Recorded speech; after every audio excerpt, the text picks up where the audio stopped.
and it's been my extreme pleasure to organize the MacArthur thematic this year on making. And we've been calling that thematic Make to Learn. The Make to Learn thematic is an initiative of the DML Hub, myself at the Indiana University Creativity Labs, and several others that I'll introduce in just a moment. And so this thematic is really an invitation for us to collectively think together about issues around making and learning. And while we believe that there's a relationship between making and learning, we don't really know and understand this. And so this invitation is really for us to start to unravel this conversation, to bring together designers, makers, practitioners, researchers, all of you into this conversation as we start to move forward. And so we really believe this symposium is the first step in all of these efforts. And within the broader DML community, there's been a traditional stronghold in thinking about participatory culture, and making is a strong tradition, this idea that we are involved in cultural production, that we are producing these artifacts. And this thematic serves to diversify some of the conversation we've been having, putting an emphasis on the physical making, about that diversity of makers, and the shared enterprise of creating artifacts. So proudly, we've been supported by a diversity of partners, including the MacArthur Foundation, the DML Research Hub, IU Creativity Labs, the Imagination Foundation, Maker Education Initiative, National Writing Project, Instructables, the Lifelong Kindergarten Group, and Mozilla WebMaker. So it's been a pleasure working with each and every one of these entities to bring together the symposium that you experienced today. The committee has been engaged since last June to think about putting together this thematic, to think about organizing this symposium. The committee is consisted of myself, Elise Eidman-Adal, Tara Tiger-Brown, Mitchell Resnick, and Anne-Marie Thomas. And so we've been working together to try and think about the intersection of all of our organizations, our backgrounds and experiences, and what that might mean for this thematic. We've been strongly supported by both Mimi Ito and Claudia Caro-Sullivan, who have really helped us at every turn to pull off what you see today. And I'd like to thank especially my graduate student team, Sophia Bender, Christian McKay, Rafi Santo, Kate Shively, and Verily Tan, because they have just worked tirelessly week after week after week to really make sure that all of the T's are crossed and the I's are dotted. And it's just been an extreme pleasure working with them. So much so that it was really no stress to, as we were approaching Chicago. I just thought, wow, everything's under control. It's been quite lovely. For those of you that were able to join us this morning, you were welcomed by close to 20 different tables of maker stations, including this one here showcasing the work of Maker Kids. Everybody was participating in a variety of different kinds of hands-on activities, learning about different educational strategies. And so we're really appreciative of the people that really flew in nationally to be part of this conversation today. So it really was a fabulous start to the day. It was really what happened with a bang. So I just want to show you a few of the other folks that were here this morning. This afternoon, we segued into a section of the day that was about panels participation, a variety of academics. We heard from young makers themselves. We heard from a variety of different communities involved in getting kids into making. And so we had a collection of panels, and so hopefully you were able to catch a few of those as well. The party continues tonight. We have our keynote here in just a moment, but you're also invited to a hosted cocktail reception and hors d'oeuvres until 9 p.m. tonight. It's going to be in Mayfair, Michigan on level 2. I think the one thing to note is that there are 2 rooms, and so feel free to move between them, but the party is across 2 different spaces, so be sure to visit both spaces. Throughout the keynote tonight, throughout the cocktail reception, please feel free to use our Twitter channels. as well as the Instagram and to take pictures. And if anybody's caught that page, there's a lot of really fun photos from throughout the day. So we'll be projecting some of those into the space tonight, and so you'll get to see a little bit more. But we'll be archiving all of this activity on our website as we move forward. And so the Make to Learn thematic is a large part of it has been this symposium about organizing this particular conversation, but there's other activities as well. One of them is the Make to Learn Youth Contest that's hosted by Instructables. And I'm going to turn the mic over here to Wade Wilgus, who's joining us from Instructables, who flew out just to speak to all of you today. And I want to invite all of you that if your youth are making, please have them map your organization, have them submit to this Instructables challenge. We want to create an interactive map. We want to show what kinds of making is happening and where is that making happening. And most importantly, the youth are asked to reflect on that experience and tell us more about what they're learning in the process. So this is a ground-up initiative to start articulating learning from the youth's point of view. And so we can't make this, this challenge possible unless all of you are participating and encouraging your youth to participate. The youth can participate by submitting a digital artifact or a robot or a science fair challenge, whatever it is that they're making, whatever artifact that they're creating in your spaces that's eligible. And so I encourage all of you to get each and every one of your youth to participate. And I hear from Instructables that their top running contest has 1,100 entries, and I think the DML community can help break that record. So we're looking forward to that. And with that, I want to introduce Wade. He's going to tell us a little bit more about some of the entries that have been going on and tell to you, for those of you that aren't familiar with Instructables, a little bit more about the organization.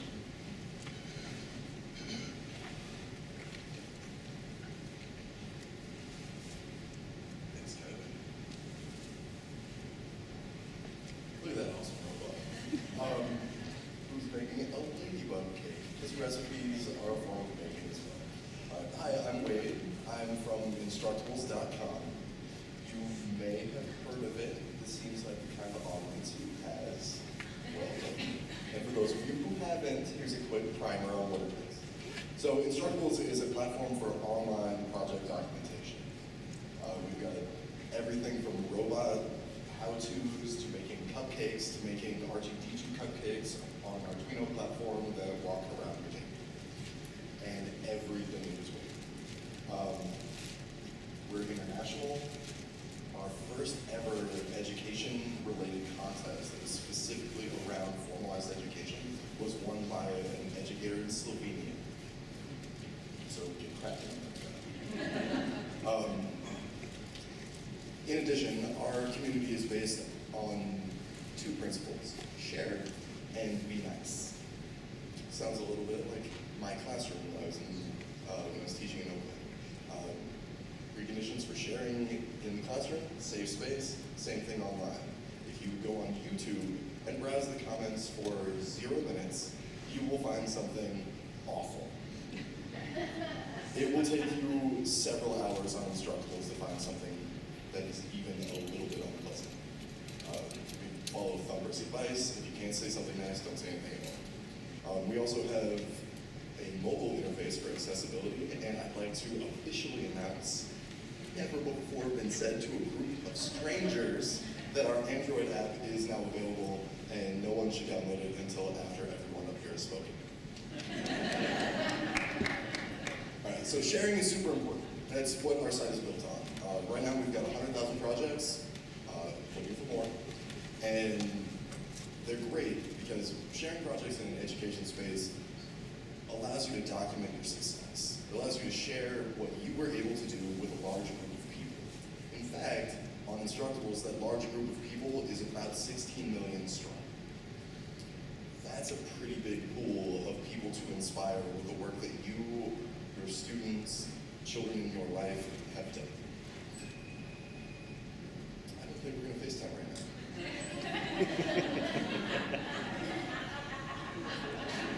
I'm sorry to hang up. So the cool part about sharing online is you are able to share and extend your learning and teaching beyond mediated spaces, beyond a hackerspace, beyond a makerspace, beyond a fab lab, beyond a classroom. It allows people self-guided education, and to connect with experts who might be otherwise geographically inconvenient. So our goal, and my goal specifically, is to create a massive repository of resources for teachers and students and just people who want to make cool things. So before I hand over the mic, because I think I may have gone over my minutes, 3 requests. Participate in our contest, please. Adults may enter on behalf of children under the age of 13 if you have a very young maker. And then be mindful about making. Like, who has access to all these 3D printers and CNC machines and soldering irons and sewing machines, as well as the curricular freedom to use them? So when I was in Oakland, it was skill and drill, and then more skill followed by drill. And not everybody has the opportunity to do the amazing things that have been talked about today and yesterday. And please share what you can, even if it's not on Instructables, DIY.org. Somebody in here? Yeah. Woo! Share with them too. And anywhere. The further out your projects go, the bigger impact you can have. So please share. If you can't be with us, share with somebody.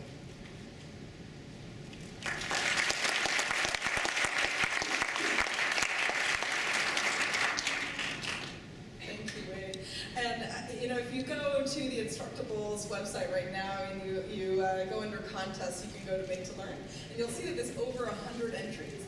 There's everything from cooking to solar-powered Arduino cars to chainmail, which has like over 6,000 links that were like hand-fabricated by one of the most recent female entrants. And so lots of really fun things to look at there, but also really fun things to read. So you're going to find out about what they think that they're learning in the process of making.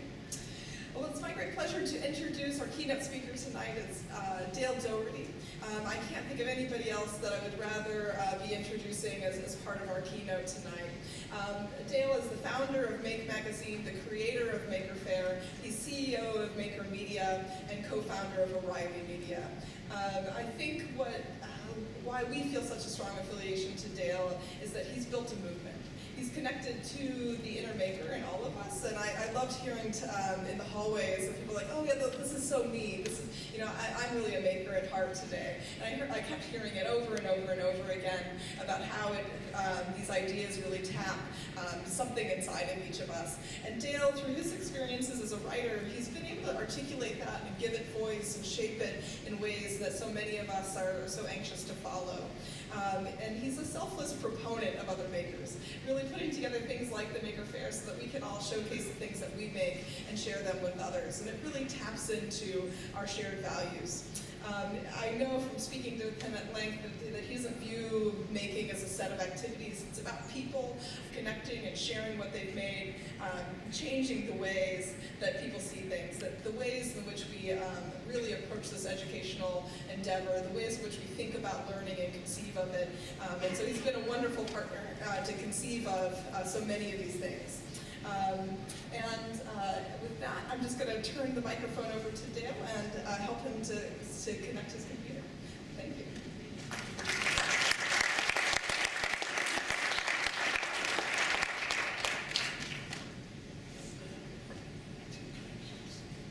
Thank you. It's really a pleasure to be here. All right. I'm really happy to be talking to you, and I thought I'd start by letting you know that this talk is presented by the Roman god Janus. It's the god of doorways and gates and of new beginnings. And I think as we think of make and learn, we're looking at things from 2 different sides, but they're really closely connected. And yet I don't think we understand how well they are connected. But sometimes we can look at it as just learning, sometimes we can look at it as just making.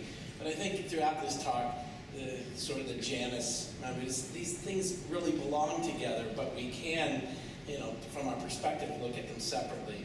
And sometimes the world looks at them as very different things.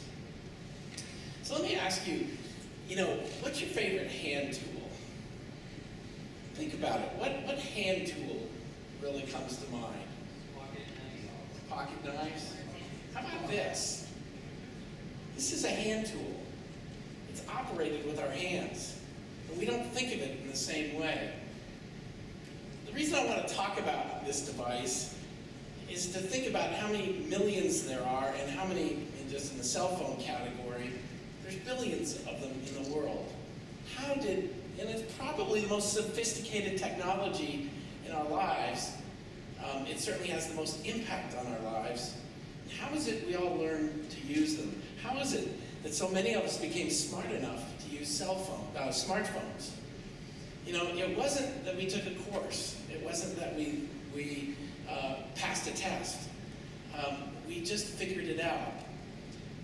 And I think partly we talk about this as sort of the natural democratization of technology. The phones end up in all these different hands. And we sometimes credit that as sort of like a technology breakthrough.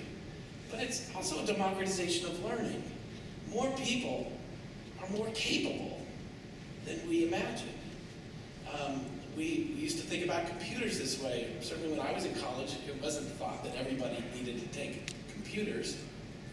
We took typing in high school, but not computers. But I think if cell phones were to be taught in school, it would probably look something like this. This is the proper care and use of a microscope. And it sort of points out, well, first of all, it says before using a microscope, please read the instructions below. How many of you bothered with your manuals when you bought a cell phone? Not many of you, I suppose. You didn't probably look at the diagrams when they pointed to the off and on switch. You figured that out. This one talks about how to carry it and how to use the microscope, such as plugging it in and doing other things. Now, this would be sort of laughable in a certain context that this is something that a student might see. But this sample actually comes from a California STAR test. It's a 7th grade reading comprehension test. And this is what you have to read to answer the question. And I want to think to you that perhaps in 7th grade you might not have used a microscope. And if this is your first experience with a microscope, it's not a very good one. It explains how to use one, but it really doesn't say a whole lot about why you would use one. And certainly it takes away the experience of using one, which is to see really cool things that you can't see with your naked eye. Here's the question. The microscope lens should initially be placed close to the glass slide. I tell you, I cannot answer that when I read it. I said, I had no idea what they're talking about, and I didn't care about it, first of all. And it was answer C, which is, as you might expect, they're worried about breaking the glass. But this also tells you that 41% got it right, so 59% didn't. Now, in the world of testing, that's a pretty good result. You've split the group up, and you found people that are good at answering this question, and you found most people are not. Now, again, think about a cell phone. If I were to put questions on this about how to silence your cell phone, there might be a few that don't get that right, or that they're slow to answer it. But if they've used a cell phone, they've figured that out. So my point is, we learn so much from experience. We learn outside of school so much, but it's not valued in school. If they wouldn't put a question about a cell phone on a test because most people could answer it. So what I want to propose is sort of from the world of formal education is sort of informal learning is suspect. It's iffy. But it really is something. Iffy, it could be described as informal. It involves your friends and family helping you or connecting to you, but it's centered on you. Iffy is your life, your social network, your technology. It's your experiences. And so you figure things out like cell phones and computers without a lot of support, without a lot of hand-holding. You can ask people, you see results, you get feedback from how you use it. So I think making relates to this world of iffy. It's informal. It connects us to people around us. And it is something that you get to do. It's centered on your own experience. I think it involves something that we could call broadly play, but I think it's a kind of experimental play where we're testing things out. We're trying to see if it works. and we're learning along the way. I think it involves creative risk-taking. I think it's not just obviously putting things together, but can I put it together? And should I do it this way or that way? This risk-taking, I think, is really important. You read about it in people. I was reading some on, it's called The Tinkerings of Robert Noyce, who's one of the founders of Intel. And it's a Thomas Wolfe article from the 80s, and it's really a nice piece. But he talks about when he's 13, he reads an article in Popular Science about building a box kite that could lift a human being off the ground. And he's got a couple brothers. So they conspire to build that box kite and see if they can do that. And you know, the first version they build, it doesn't lift anyone off the ground. They're hugely disappointed. But they figure out that, well, maybe they could climb to the top of the barn and jump off the barn, and that might cause it to go. They didn't break their neck, but it was certainly a risky undertaking. And then they finally figured out that someone with a car or truck could pull them behind it, and they got a little bit of what they're doing. But it's that sort of probing and testing and trying out things that I think is part of making. It isn't just the thing you did, but even the whole group of people getting together. But I think ultimately it builds a certain confidence in one's own capabilities. You know what you can do. And that's a terribly important foundation to have. But I don't believe it's properly valued inside of education. It's not well understood how you get there. And I think in previous generations it was expected you got this outside of school, like a Robert Noyce, by playing around in your neighborhood or having these experiences outside of school, these sort of practical things that you didn't necessarily expect school to deliver. And so, you know, I think when we look at making, we will normally associate it with the informal and not formal, which I think of as sort of what we consider the curriculum today.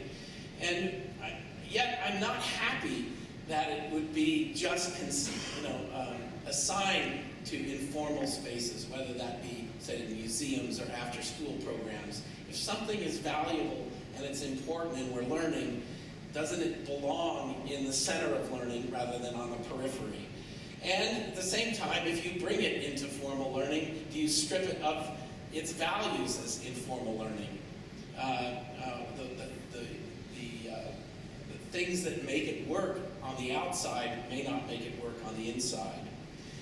And so I think we're left with these kind of paradigms of sort of outside in, is my hope, is that in a sense schools can kind of get a sense that this is happening in their communities, that there are lots of people making things, and this is something that ought to be brought into schools. And hopefully, rather than tamed, it's allowed to be a little bit wild and to change what happens inside of schools. But I think it's also important that what happens inside of schools gets out of there.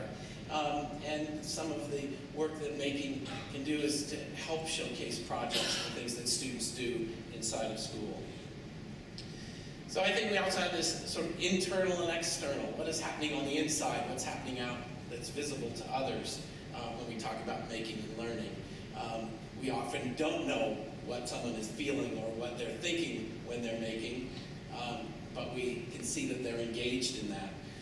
We do have an external thing in terms of objects and things that are being made that we can look at. So I think this is sort of internalization of learning and externalization of learning that we want to look at. Piaget writes that to lead the child to construct for himself the tools that will transform him from the inside. That is, in a sense, a real sense, not just on the surface. And what I'm trying to make a case for here is that making is real learning. It's not some diluted version of it or some other kind of thing. We talk about sort of physical and digital here.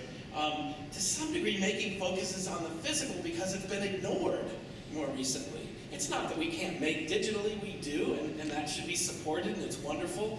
Digital media, physical media, these things belong in the same discussion, but I think when you look at sort of where educational technology is going, it's really ignoring physical environments, it's ignoring physical things. So making sort of represents a call to bring that forward, but it doesn't mean that we should bias ourselves to just do that. But I know folks like Mozilla and others are quite interested in web making, because when I started Make, I thought it was easy for people to make online. That was like a no-brainer. There were a few obstacles to do it. Making physical things was hard, and that's why we had to kind of figure that out and focus on it. But I do believe they not only are two sides of the same coin, but they can support each other and do in terms of things I'll talk about later. But I think part of this is, when I talk about the informal is cell phone is part of our life today. It's part of reality. The technology is part of what we think of as reality. This combination of physical and digital is what we think is real today. And I think students see it themselves. And when we sort of step away from that, sometimes education feels like it's eliminating these things from their lives rather than embracing them. The other kind of two-faced thing is mental and manual. It troubles me sometimes that we talk about and celebrate in making, it's hands-on, as though it's not having to do with your mind or other things. Person Frank Wilson wrote a book called The Hand, and in many ways it talks about how uniquely wired the hands are to the brain, and how we do, we have all these words in our language like grasp. Did you grasp that concept? Well, it comes from obviously the using our hands and thinking of that in a metaphorical sense. So I think it's important that we kind of see both sides of making as both manual and mental, not just just hands-on. It gets into, sometimes we'll talk about makerspaces. Hey, think about it like the old shop class. And I like that. I think it's a good metaphor. But I think sometimes it gets locked into, well, that was for kids who like to use their hands and not read. And we shouldn't make those assumptions. I'm more interested in saying these both can be true. Yes, you get to use your hands. Yes, you're smart and you use your mind and you can do other things.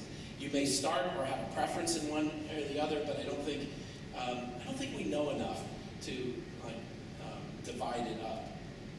So making, this is a pretty good example of a hands-on project, is really organized around projects, Instructables, DIY.org, other things. We organize ourselves around projects, whether individual or collaborative. And I think we often talk about, here's the thing we make, but I think we're learning as much about the process behind it. And I think this is, whether that you call that a creative process, a manufacturing process, a reflective process, it is something, whether we're talking about writing or we're talking about making, that we apply again and again. We can actually get better at process. We can actually learn that we need to iterate, and we can get better at doing something through understanding our own process. And I think one of the paradigms for making, I think, comes to us from sports and music, where we can talk about practice and being able to perform at a higher level. I think if making is just activities, which we often see in after-school settings, there is little opportunity to get better. There's just a sense of doing something and completing a task. Where I'd like to feel like makers are people who want to get better, and they have methods, either through learning, through practice, finding other people as mentors, but they're concerned with how at being better at what they're doing. I think there's a strong role for coaching, if that is a word you like. Think of those vocal coaches and music teachers and others who really aren't concerned with doing the work.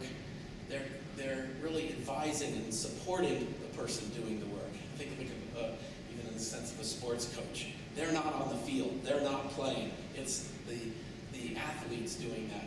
But ideally, a coach is able to analyze and understand and interpret performance and give advice. So the other thing I wanted to kind of mention is that I think what makes making valuable has to do with its, particularly in school, with its ability to connect to students in ways that traditional school has not. And I've focused to a lot of some of the work we're doing in high schools, and I find that age fascinating because it is when we begin to see a greater disaffection around school where it doesn't seem to fit, and we see greater levels of dropouts. This is a paper, it's unpublished, but from the core authors, Paul Heckman from UC Davis School of Education. But I just want to pull out some of their thoughts, and they're not referencing making here. They're just talking about,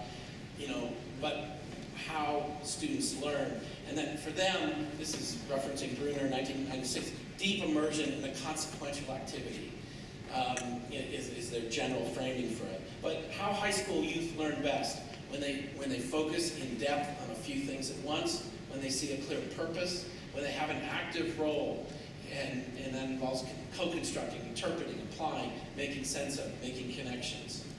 Motivation can be a powerful engine. It's stronger when it's connected to the person's interests and knowledge. And when it's located in the task itself, they're doing it not to avoid punishment or seek a reward. It's satisfying. And that's what we see in making. That the meaning, the generation of meaning through learning is often most effective when it's social, when it's a shared activity within meaningful relationships. And I think this one really resonates for me for the maker. When it allows for increasingly responsible participation within a tradition, a community, a culture. Making is all of those things. It is a tradition. It is a community, and it's a community of many communities. And it is also a culture. So I think when we look at students, the things that are pretty obvious are engagement. Students like to make. They want to do this. And a sense of relevance. It has meaning to them.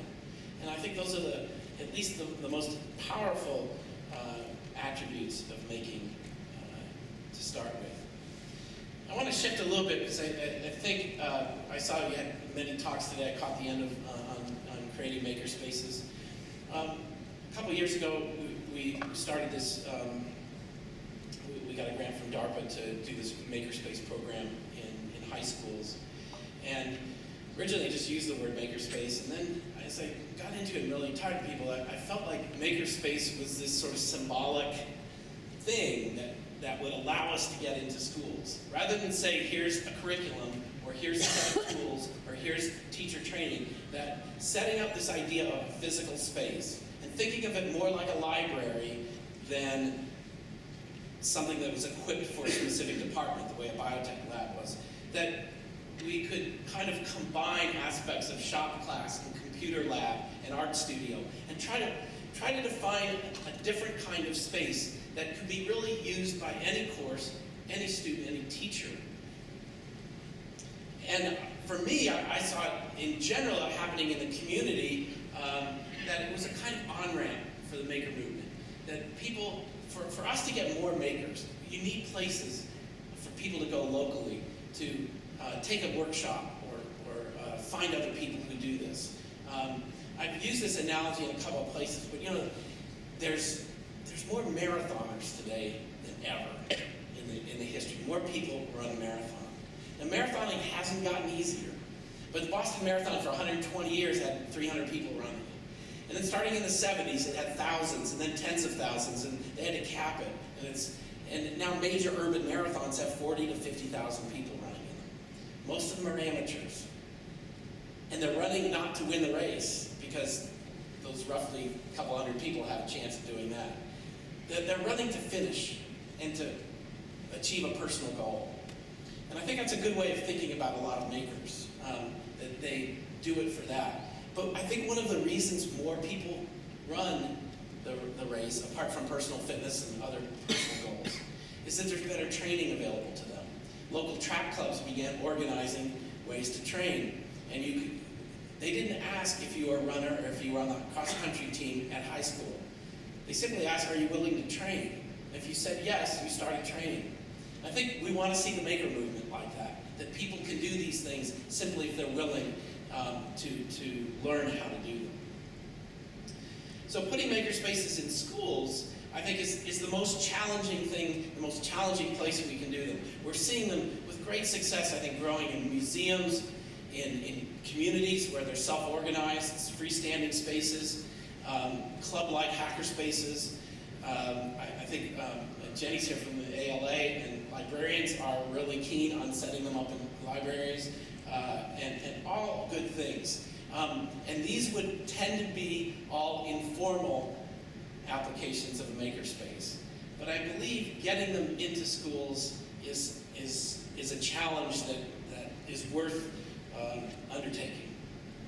We have, partnered through some of the work we did, we've created a playbook on makerspace.com, try to share what we know about doing that, but it's completely intended to be collaborative, and I'd like to really find better ways to collaborate around this. What can we learn about these spaces? But the thing that interests me when I'm talking to teachers or librarians is people aren't really arguing about where does this fit into the scheme of things. They actually want the practical advice. How much does this cost? You know, how many tables do I need? How many Arduinos should I buy? It's that kind of resourcing that people need. We've tried to organize it in that book. It's like, here's a textiles station, and here's some of the materials that you might have. Other people have done similar things. I see Jeff in the audience. He's done a really nice spreadsheet on some of the tools. And I think a lot of this is we're sharing information about what it costs and how to actually get this going. But we see very different kinds of spaces. And we see them in younger grades. I've been focusing more on the sort of middle school and high school. It's sort of where my attention is, but there are people at universities also looking at it. And there you have kind of different sort of political boundaries in terms of, is it a departmental resource? Is it open to the community? What are the issues in doing so?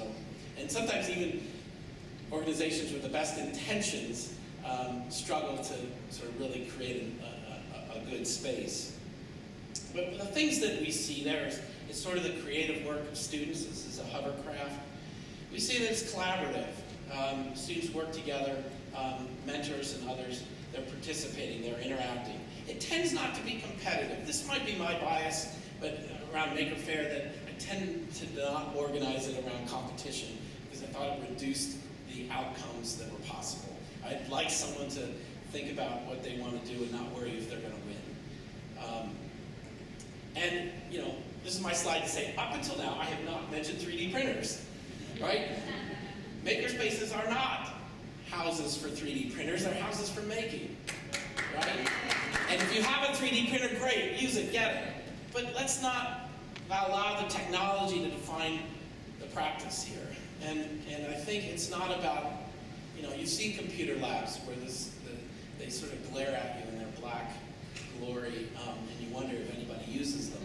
And I think I had this, you know, I was at MIT for Science of Digital Fabrication last Thursday, and Neil Gershenfeld is a Fab Lab founder and thinker of all this. He's frustrated that digital fabrication has become to be defined by 3D printing, and in his view, there's so much more to happen here. It's really, there's all kinds of ways we use computers to control machines, and there are new methods and new ideas out here, and it applies to other things than just 3D printers. But I think this is the most important thing we're trying to achieve in makerspaces, is community, a sense of community in classes, in schools, in neighborhoods, that sense of participation, sense that you do something there and you get to be known by it. I mean, we could go on and on about this, but it really is the hardest thing to get right, and it's the easiest thing to forget. You can fill out your budgets and get all the stuff in the room, and you can assign students to it, but it's this sort of hard to describe quality that you see it. And I think what I really have seen in some of these spaces is not only the school community, but the extension out to the surrounding community, inviting people in, has been wonderful. So, you know, we're still puzzled at, like, well, all these good things are happening. They're happening all around us. All of you are doing wonderful things, and we still kind of get these questions. I heard it on a panel, like, well, you know, if the grades are not improving as a result of makerspaces, will they just close them? You know, what will happen? And so there is this sort of overall assessment challenge, which I'm not a big fan of, but the way I come at this is that it's not about tests and it's not about standards. We see what the microscope looked like, and that didn't seem to make a lot of sense of anyone's intelligence. So, what I've come to is just this phrase of making creates evidence of learning. And we have to find better ways to gather that evidence and share it and make it more visible to our community. I think this is an example of some students in high school using HackPad. So one of the interesting things I think is we have a maker's notebook that we sell, but how can we use digital notebooks to keep track of student projects and student development? HackPad is kind of like a wiki, but if you see kind of on the side there, David, Huss, and Natalie, those are students who've contributed in there, so it keeps track of that. And so this each project has its own HackPad, and the teacher can go in and look at it. I'm not saying it's the end tool, but it's an example of where we can use digital tools to support physical making, to keep track of it. Students are able to document their process, to keep track of, these are the things I have, the things I need to buy. Here's the Flora board that I want to buy. Here's some of the resources I'm using in my project, which shows they've gone out and looked on the web to find things that help support what they want to do. This one has to do with GPS shoes. Make projects, instructables have part of this, but I think I'm interested in the now, not just at the end of the project, the kind of documentation. And we have, there are websites out there. This is one of our Young Makers projects that probably are most complex and well perceived. It's called the Viper. But they built a whole website for their project. They have their plans, their sketches, their week-to-week. It's actually kind of funny. It's sort of driven because they did a Kickstarter to raise money for it, so they had to give progress updates on their project. So that kind of worked, It's the hardest thing is to get kids to document their stuff. If they're raising money for it, maybe that is an incentive to do it. But I think one of the things I just want to throw out in this group, I have followed the backpack stuff from the beginning with Mozilla, and I believe it has the architecture that we could use for a distributed portfolio system. And I think that this is what we really need to be able to keep track of student work, no matter where it's created on the web. What I really want to do is create or see us create an open architecture for a portfolio system. It's not a website. It's not one place where you put things. What we want to do is give students control over this work so that they can curate it and they can create the context around it. If they're applying to engineering school, they want to show a progression of projects that they did in robotics, perhaps. But if they're applying to art school, maybe that's not so important. So rather than just imagining it as a big glob that you allow people to sort through, they begin putting that together. And I think it also has potential for schools and organizations to be able to pull projects out and feature them. I imagine a school website, instead of listing courses, really featuring the student work the way it features the drama club and the sports team. Saying, here's what our students are doing right now, and follow that. I think tools like Mozilla's Popcorn really give us an interesting opportunity to create a presentation layer, in effect like a science fair poster is. To say, here's a summary of this project, which might embed a video and might say, here's what I did, but if you're interested in more, there are links to my notebooks and other ways that I've done that. But it begins to flesh this out. And, I'm talking about middle school and high school, but I feel this way when I go to the MIT Media Lab, and I go, that brilliant project is going to be buried after that student leaves the school. How can I be able to find that? It's somewhat in an academic paper sometimes, but otherwise lost. I once saw a self-transmitting, it was a transmitter, and it was just like a pen. And it just sent a single signal, and it was just enough power to do that. And he couldn't figure it, nobody really wanted it commercially. But someone will need that project someday. And making that more visible and available, really fantastic. So I think what we're seeing in this realm of portfolio is students are already putting their work online on YouTube and doing things. So performance-related data, in a sense, is already going up online in ways that it never could. But it's creating opportunities for those people. If you create a website today, people get to know that you're the person that designed that site, and they figure that you might do that for them. So I think it offers this transition from play to work, that people begin to discover what you do in the sense that, like coders in the open source community, people look up their projects and see, oh, who are some of the top committers to a software project, and they begin trying to hire them. So getting this work, even if it doesn't have value in the academic world, it's valuable in the business world for creating opportunity. So kind of getting in the home stretch here, how can we spread making? Well, I think to some degree, you're a sign that it is spreading. We probably would have had a lot fewer people here last year and the year before. Someone in here said, gosh, 3 years ago, it was a crazy idea. It seems to be gaining traction. But I think when I go out in the communities, the demand really is there. People somehow have got it. And I don't completely know why and why it resonates with them. I'm not here to explain all of that, except that it's there. Our problem is actually resourcing that demand and figuring out how to align resources, expertise, and, in a sense, makerspaces to meet those demands. But here's a kind of preliminary map, but a student did this, trying to track museums, libraries, high schools, community centers, flagship maker fairs, mini maker fairs, just start mapping that. And, we're beginning to see the spread of this, maybe not, not equally distributed, as William Gibson would say, but it is out there.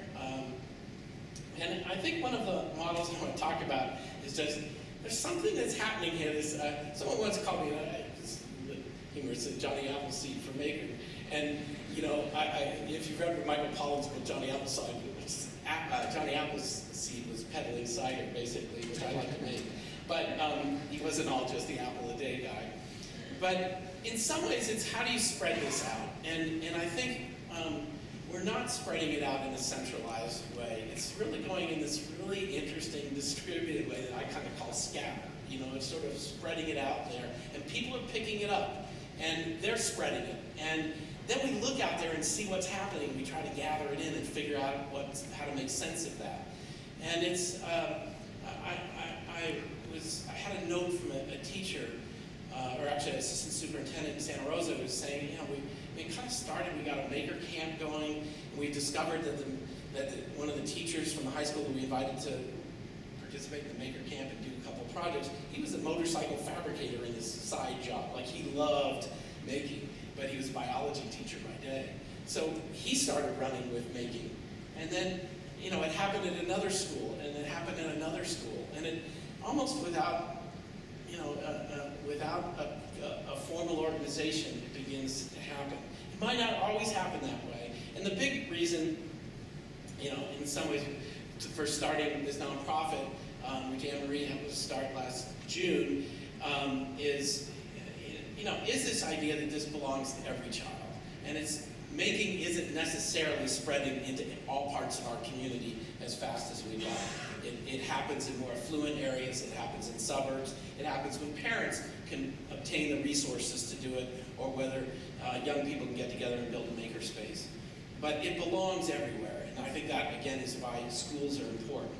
But I think to get there, we need people to lead it, and it's one of the reasons that the first initiative from Maker Ed is the Maker Core program. I'm always struck at Maker Fair that kids will come up and say, hey, I've been to 8 Maker Fairs. They started when they were 12, and now they're 20 or so, and they have begun, they know how to make. They are part of this movement. How can we leverage them to help engage kids in our community? So, Lisa, you can tell me if I'm right, but it's about 35 host sites, and we're aiming at getting 100 makers. Deadline is very close here for Friday for Maker Core. If you know any young people that would like to help others in their community for like a summer internship, we'd like to have them apply. But, making is something that's passed on person to person. I don't think you're going to sit at a website. You might watch a video, you might find information on instructables, but you still need humans to welcome you, support you, and help you when you get a little frustrated. You don't need to be taught. I think you need to be coaxed and coached a bit. And finally, just to give you an idea of what this means, and I guess to me personally, This is not about assessment in the traditional sense. It is about looking at how people grow and develop. This is a letter from Duncan I got at the end of January, and I'm just going to read it, but this is why I think this all matters. He said, "I think I was always a maker at heart. I used to make all kinds of swings out of rope and whatever else was lying around in the house or garage. I was a sophomore when my parents agreed to take me to my first maker fair. We spent the entire day looking at every booth and every display and as many of the events as we could get to. I thought it was so cool the way that everyone had all these different ideas that they were working on. We came home full of ideas of things we could do. I spent the summer working on kits we bought at the fair like the TV Be Gone and following simple instructables on the web. By the time I went back to school in the fall, I was still interested in making, hacking, and designing, and more interested in computers than ever, and realized that there was lots of opportunities at school to pursue those interests.